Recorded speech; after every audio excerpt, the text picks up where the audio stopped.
आज हम राजनीति विज्ञान के सबसे महत्वपूर्ण कॉन्सेप्ट पावर के कॉन्सेप्ट को समझेंगे। What is power? ये शक्ति है क्या? शक्ति की अवधारणा क्या है? शक्ति का प्रयोग तो हम अपने रोजमर्रा के जीवन में काफी व्यापक रूप से करते हैं। अपनी स्वाभाविक बातचीत जो हम एक दूसरों के साथ करते हैं और राजनीतिक बातचीत, इन दोनों में शक्ति की केंद्रीय भूमिका रहती है।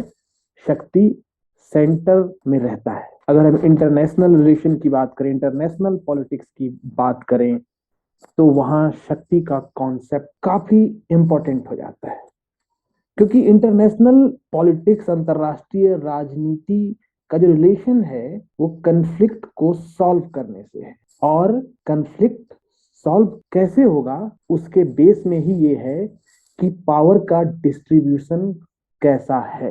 वही तय करता है कि कॉन्फ्लिक्ट कैसे रिजॉल्व होगा और किस तरीके से कॉन्फ्लिक्ट को रिजॉल्व किया जा सकता है, और क्या सभी पक्ष, ऑल पार्टी, उस तरह के कॉन्फ्लिक्ट को सुलझाने के लिए जो शर्तें हैं, क्या उसका पालन करेंगे। क्योंकि हर व्यक्ति शक्ति क्या है इसके संबंध में अलग तरह के विचार रख सकते हैं। अब ये कोई विज्ञान की शब्दावली तो है नहीं कि इसके लिए कोई एक फॉर्मूला और एक स्टेटमेंट हो, एक इक्वेशन हो। सिस्टमेटिक स्टडी के द्वारा सोशल फेनोमेनन की जो स्टडी होता है, हम जिस कॉन्टेक्स्ट में इसको समझने की कोशिश करते हैं, वहां उसको उस तरह से डिफाइन और एक्सप्रेस किया जाता है। राजनीति का जो मीनिंग है, पॉलिटिक्स का जो अर्थ है, पॉलिटिक्स में शुरू से ही राज्य प्रमुख रहा है और राज्य का अध्ययन प्रमुखता से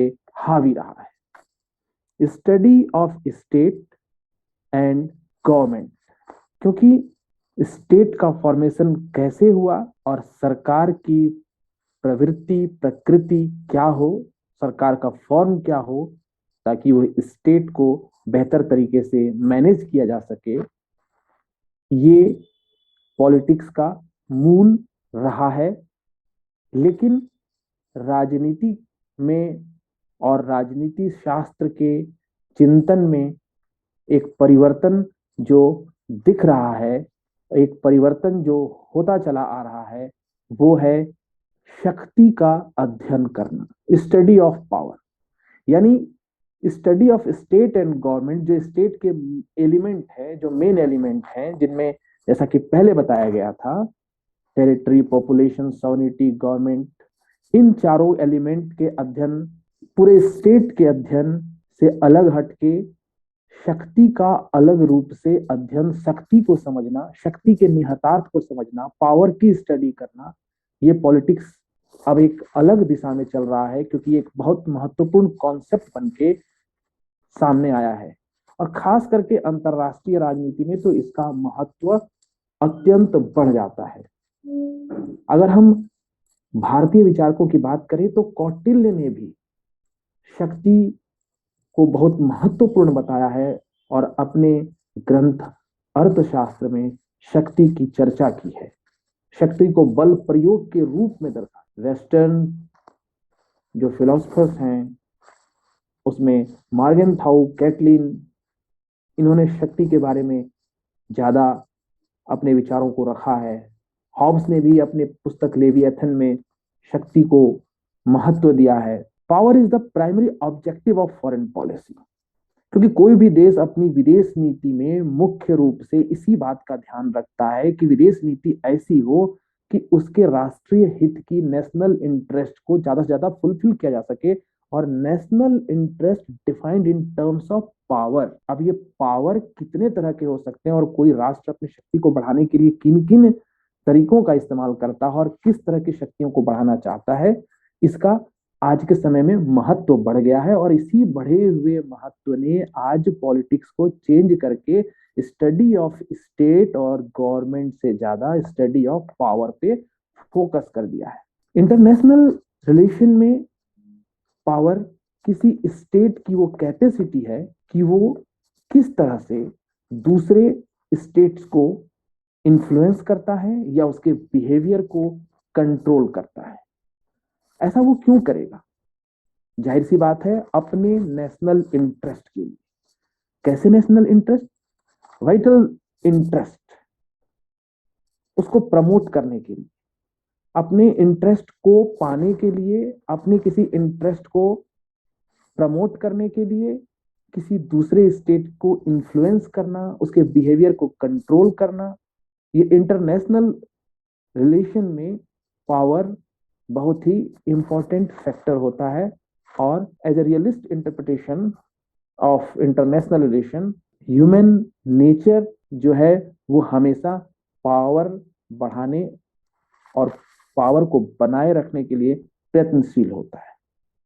अब जब किसी के पास शक्ति होगी तो वो शक्ति का मतलब है कि उसके पास विशेष तरीके से अपने लक्ष्यों को प्राप्त करने के लिए कई तरह के कलाएं होंगी, कई तरह के उसके पास ऐसे स्किल्स होंगे, ऐसे टेक्निक्स होंगी जिनका प्रयोग करके वो दूसरे पक्ष या दूसरे पार्टी को जो वो चाहता है उसके अनुसार उसकी सहमति ले पाए, उसको वैसा करने के लिए बाध्य कर सके। इसलिए कहते हैं कि पावर की कैपेसिटी में स्किल्स भी होते हैं, पावर को यूज करने की टेक्निक्स भी होती हैं।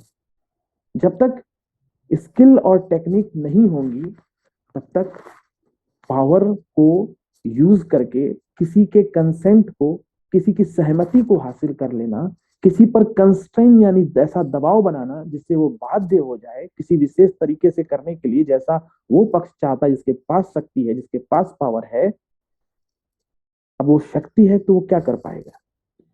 वो दूसरे पक्ष को डरा भी सकता है, उसके ऊपर दबाव भी बना सकता है, वो जैसा कर रहा है वैसा करने के लिए उसको बाध्य कर सकता है, परसुएट कर सकता है, थ्रेट कर सकता है। और ऐसा इंटरनेशनल रिलेशन में हमेशा देखने को मिलता है।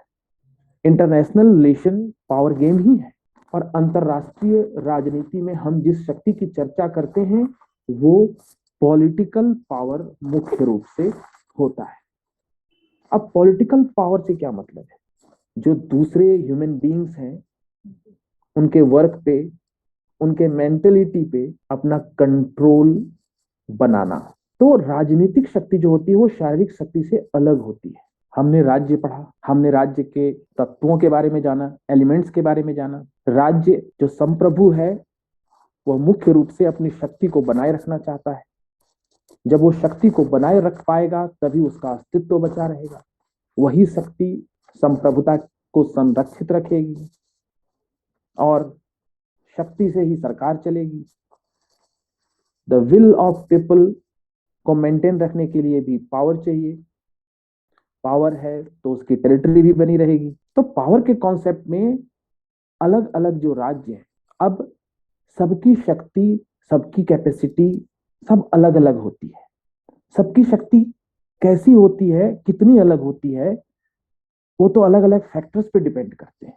मतलब अगर दो राज्य जो टेरिटरी में समान हो, पॉपुलेशन में समान हो, तो कोई जरूरी नहीं है कि वो शक्ति में भी समान होंगे। और एक छोटा राज्य किसी बहुत बड़े राज्य से शक्ति की तुलना में काफी कमजोर होता है।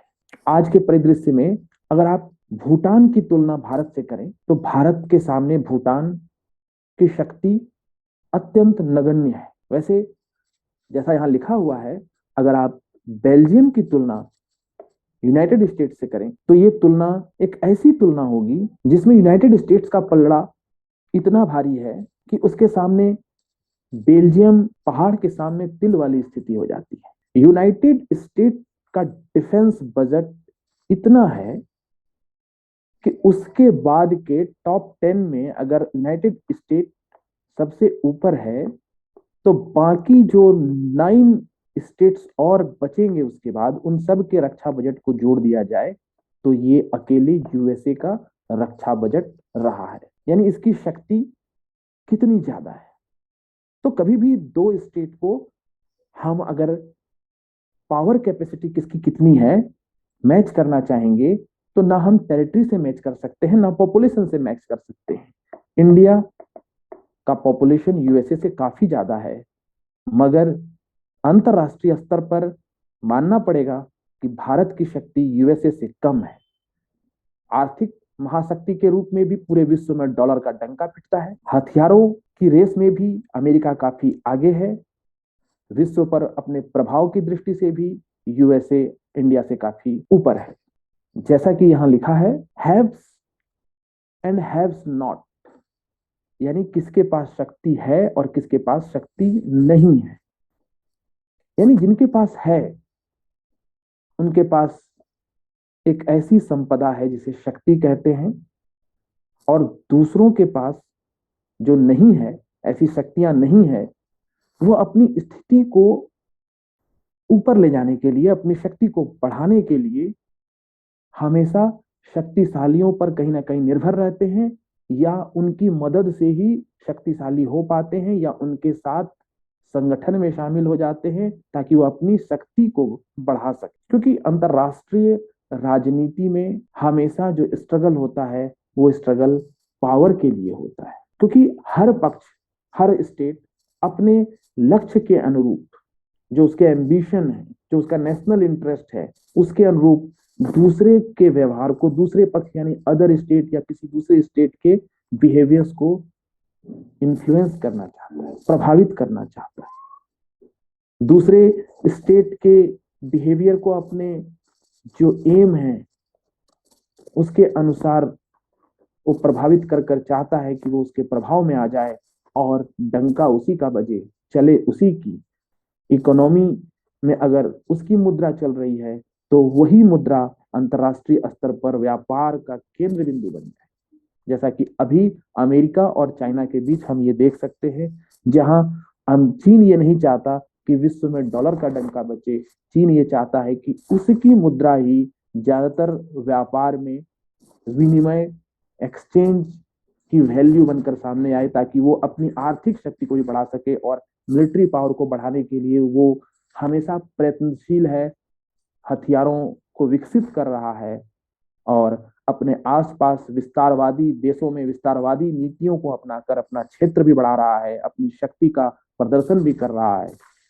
हम शक्ति को हमेशा अलग अलग तरीके से अनुभव करते हैं, देखते हैं, समझते हैं। हम शक्ति को स्ट्रक्चर ऑफ गवर्नमेंट में देखते हैं, हम शक्ति को एडमिनिस्ट्रेशन में देखते हैं, हम ब्यूरोक्रेसी में शक्ति देखते हैं, इलेक्शन, फैमिली, सोसाइटी, हर जगह हमें किसी न किसी रूप में शक्ति को महसूस करते हैं। शक्ति किसके पास है? परिवार में जो परिवार के मुखिया होते हैं, जो वो व्यक्ति होते हैं जो धन कमाते हैं, जो निर्णय लेते हैं, जिन पर परिवार निर्भर होता है, उनके अनुसार पूरा परिवार चलता है, उनकी डिसीजन मेकिंग होती है। वहां हम देखते हैं कि शक्ति किसी एक या वैसे किसी दो व्यक्तियों में होती है। परिवार छोटा है तो मुख्यतः एक या दो व्यक्तियों में होती है। समाज में कुछ व्यक्तियों में हम ये पाते हैं।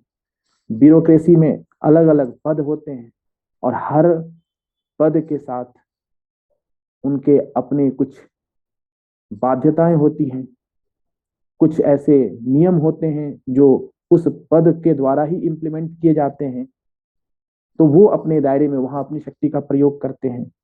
इलेक्शन के समय हम देखते हैं कि अगर स्टेट इलेक्शन है तो राज्य का मुख्यमंत्री भी अपने उसके जो व्यवहार होते हैं वो बहुत नियंत्रित कर दिए जाते हैं। कई तरह की शक्तियां छीन हो जाती हैं। इस समय मुख्य रूप से शक्तिशाली हो जाता है इलेक्शन कमीशन। और जब लोकसभा का चुनाव होता है तो उस समय प्रधानमंत्री की बहुत सारी शक्तियां जो हैं वो उसका प्रदर्शन नहीं कर सकते, क्योंकि ज्यादातर शक्तियां इलेक्शन कमीशन के हाथ में आ जाती है। गवर्नमेंट के स्ट्रक्चर में अलग अलग शक्तियां होती हैं, एक केंद्रीय स्तर पर और एक राज्य स्तर पर और एक पंचायत स्तर पर। तो अलग अलग तीनों लेवल में अलग अलग शक्तियां होती हैं, उनका मैकेनिज्म अलग होता है। इस तरह शक्तियों का अलग अलग प्रदर्शन हम अपने सामान्य रोजमर्रा की जिंदगी में महसूस करते हैं। जब हम राजनीति में या राजनीतिक सिद्धांतों में शक्ति के अवधारणा की बात करते हैं, जो राजनीतिक सिद्धांत की केंद्रीय अवधारणा है, तो मुख्य रूप से हम ये समझना चाहते हैं कि राज्य के पास जो शक्ति का एकाधिकार है वो शक्ति कितना और कैसे वैध हो पाती है, लेजिटिमेट हो पाती है। जब हम राजनीतिक सिद्धांत में स्वतंत्रता की अवधारणा पर बात करते हैं तो हम मुख्य रूप से इसी प्रश्न के आसपास विमर्श करते हैं, सोचते हैं, इसी चीज को एनालाइज करना चाहते हैं कि राज्य को जनता के जीवन में हस्तक्षेप करने का कितना अधिकार है, कितना पावर है अपने राज्य के जो जनता है उसके बीच राज्य को पावर का यूज करने का कितना अधिकार है, और जनता के पास क्या पावर है कि वो स्टेट का विरोध कर सके, अपोज कर सके, स्टेट की पॉलिसीज को अपोज कर सके, और है तो वो पावर कितना है, और क्या ये पावर का डिस्ट्रीब्यूशन अगर उसके सिस्टमेटिक ना हो तो जस्टिस का क्या होगा, और क्या जस्टिस और इक्वलिटी ये जो कॉन्सेप्ट हैं क्या ये इसी बात पर विचार करते हैं कि पावर का डिस्ट्रीब्यूशन जो है वो इक्वल नहीं है या कुछ इस तरह से है जो जस्टिस के लिए खतरा है या जो इक्वलिटी के लिए खतरा है। और अगर हम लोकतंत्र की बात करते हैं तो यहां फिर हम शक्ति को ही समझते हैं कि क्या लोकतंत्र का मतलब क्या है। लोकतंत्र में शक्ति की ही हम बात करते हैं, और ये शक्ति किसको दी जाती है, जनता को। किस तरह की शक्ति दी जाती है, अपना प्रतिनिधि चुनने की, सरकार बनाने की। तो हम समझ सकते हैं कि शक्ति का सिद्धांत राजनीति शास्त्र का सबसे महत्वपूर्ण सिद्धांत है। तो सवाल ये उठता है कि शक्ति के सिद्धांत का अध्ययन किया कैसे जाए। अब साधारण जीवन में शक्ति को हम 3 रूपों में देखते हैं। सबसे पहले राजनीतिक शक्ति, और दूसरा सामाजिक शक्ति, और तीसरा आर्थिक शक्ति। मुख्य रूप से हमें सामान्यतः शक्ति के इन्हीं तीनों संदर्भों में शक्ति के दर्शन होते हैं या शक्ति को हम समझते हैं, और हमारा मुख्य उद्देश्य राजनीतिक शास्त्र में होता है राजनीतिक शक्ति को समझना और सामाजिक संदर्भ में समझना। शक्ति के जब भी कोई राजनीति शास्त्र में कॉन्सेप्ट है तो अलग अलग विचारक, अलग अलग फिलोसफर्स, उन्होंने अलग अलग तरीके से अपने विचार दिए हैं। उनमें से कई आपस में एक दूसरे के विचारों से असहमत भी हैं। राजनीति में जो शक्ति का प्रयोग होता है वो शक्ति वैधानिक शक्ति होती है। वो शक्ति नियम और कानूनों के द्वारा जस्टिफाई की जाती है, जिससे कि वो ऑथोरिटी बन जाती है, और जिसका अनुपालन स्वैच्छिक रूप से होने लगता है, क्योंकि राज्य हमेशा कानून के नाम पर ही शक्ति का प्रयोग करता है। हम शक्ति की बात करते हैं, हम पावर की बात करते हैं। अब ये पावर शब्द जो है ये लैटिन शब्द पोटेरे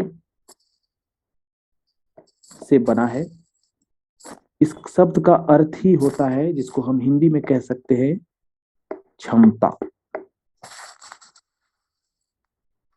यानी शक्ति की परिभाषा उस सामर्थ्य, क्षमता को हम सामर्थ्य से भी समझते हैं, या उस क्षमता से है जो दूसरे को प्रभावित कर सके।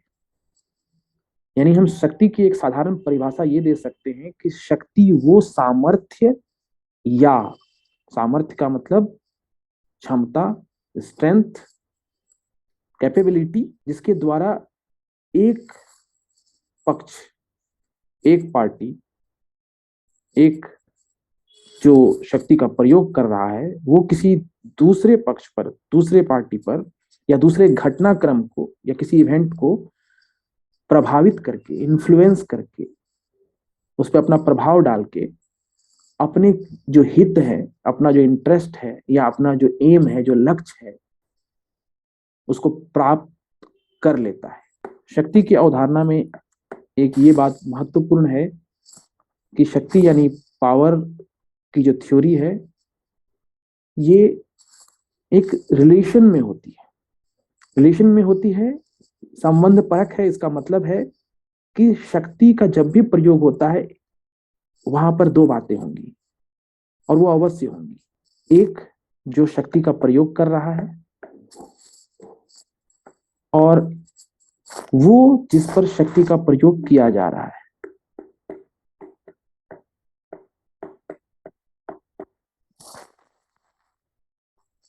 शक्ति हमेशा परिस्थितियों पर निर्भर करती है।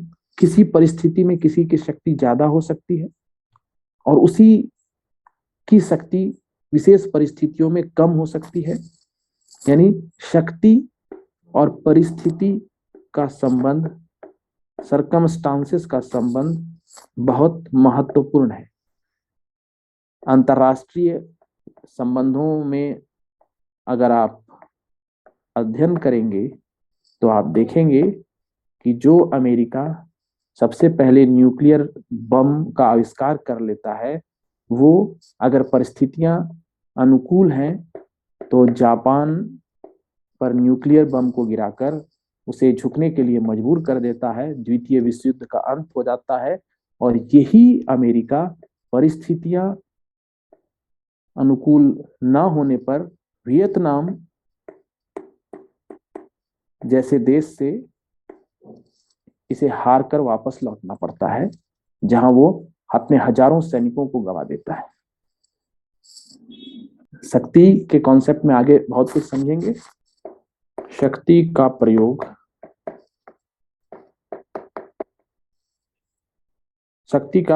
शक्ति प्रयोग करने वाले की इच्छा पर निर्भर है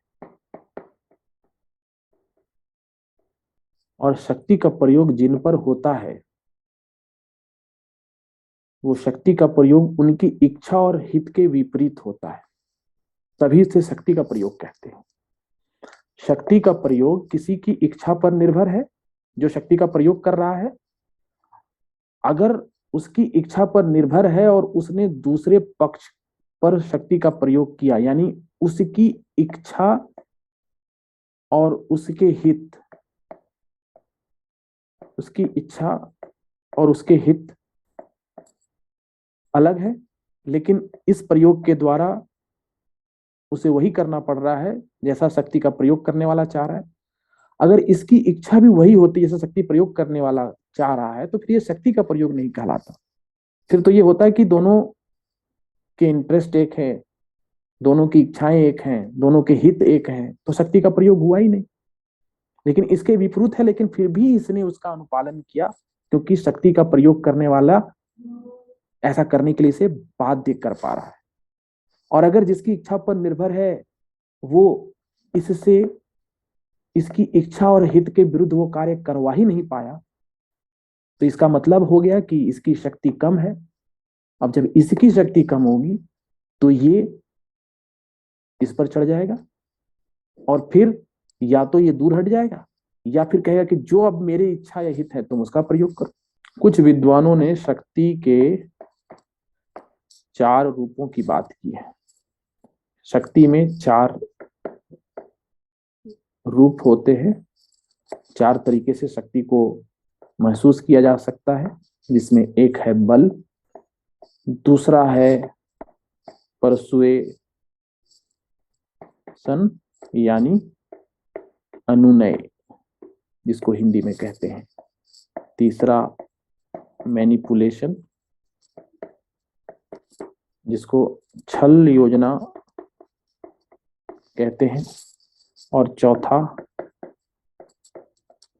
एक्सचेंज जिसको विनिमय कहा जाता है। अब ये बल क्या है? बल का प्रयोग हमेशा किसी फिजिकल मीन्स के द्वारा, भौतिक साधनों के द्वारा होता है, तभी वो बल कहलाता है। यानी कि शक्ति का प्रयोग करने वाला जब बल का प्रयोग करेगा तो जिस पर करेगा उसके लिए शारीरिक बाधाएं पैदा करेगा, शारीरिक रूप से हिंसा करेगा, आतंकवादी गतिविधियां करेगा। जिस पर शक्ति का प्रयोग हो रहा है उसकी स्वतंत्रता को खत्म करेंगे या उसकी स्वतंत्रता पर बाधक बनेंगे, और ऐसे बल का प्रयोग ज्यादा देखने को मिलता है। फोर्स, इसीलिए आप देखेंगे पुलिस के साथ फोर्स शब्द का इस्तेमाल होता है, वॉर में फोर्स का इस्तेमाल होता है। इस तरह की शक्ति को लागू करने के लिए किसी फिजिकल फॉर्म, किसी फिजिकल मीन्स की, भौतिक साधन की जरूरत पड़ती। या तो शारीरिक बल, व्यक्ति सिर्फ अपने शरीर की लंबाई चौड़ाई, अपनी ताकत के भरोसे किसी दूसरे पर दबाव डालेगा, या वो किसी भौतिक चीज का सहारा लेगा, छड़ी का सहारा लेगा, चाकू का सहारा लेगा, बंदूक का सहारा लेगा। युद्ध में न्यूक्लियर बम का सहारा लेते हैं या उससे डराते हैं। और उसके बाद बच जाते हैं परसुएशन, मैनिपुलेशन और एक्सचेंज। इसे भी समझते हैं। परसुएशन यानी अनुनय, ये एक गैर शारीरिक शक्ति है। इस शक्ति के प्रयोग में किसी शारीरिक शक्ति की और बल की जरूरत नहीं पड़ती है, और जो शक्ति का प्रयोग कर रहा है वो अपने क्या हित है, क्या उद्देश्य है, ये जिस पर शक्ति का, इस तरह की शक्ति का प्रयोग करना है उसको ये स्पष्ट रूप से बताता है। परसुएशन में जिस पर शक्ति का, इस शक्ति का प्रयोग कर रहे हैं उसे उस कार्य के लिए, अपने उस हित के लिए, अपने उस उद्देश्य के लिए उसको वैसा करने के लिए राजी किया जाता है। और ये हमेशा गैर हिंसक होता है, नॉन वायलेंट होता है। जैसे हम डेमोक्रेसी में इसका प्रयोग काफी बड़े पैमाने पर देखते हैं। इस बल के द्वारा, मना लेने के बल के द्वारा, अपने हित और उद्देश्य को प्राप्त करने के लिए उसको राजी कर लेने के द्वारा बड़े बड़े कार्य किए जाते हैं। अब लोकतंत्र में लॉबिंग ये काफी महत्वपूर्ण है। दबाव समूह और हिंसक दबाव बनाते हैं सरकार पर। क्यों बनाते हैं? कुछ विशेष नीतियों को लागू करवाने के लिए, कुछ विशेष नीतियों को लागू करवाने के लिए, या नीतियों में कुछ विशेष तरह के परिवर्तन के लिए। ऐसा लोकतंत्र में, लोकतांत्रिक राजनीति में हमेशा देखने को मिलता है। तर्क वितर्क द्वारा, भाषण देकर, समर्थन पत्र से, अहिंसक आंदोलनों द्वारा विशेष तरह के नीतियों के लिए, विशेष तरह के कानूनों में परिवर्तन के लिए हमेशा लोकतंत्र में अनुनय का प्रयोग होता है। और इसके द्वारा कई तरह के कानून बनाए भी गए हैं। उदाहरण के तौर पर RTI एक्ट,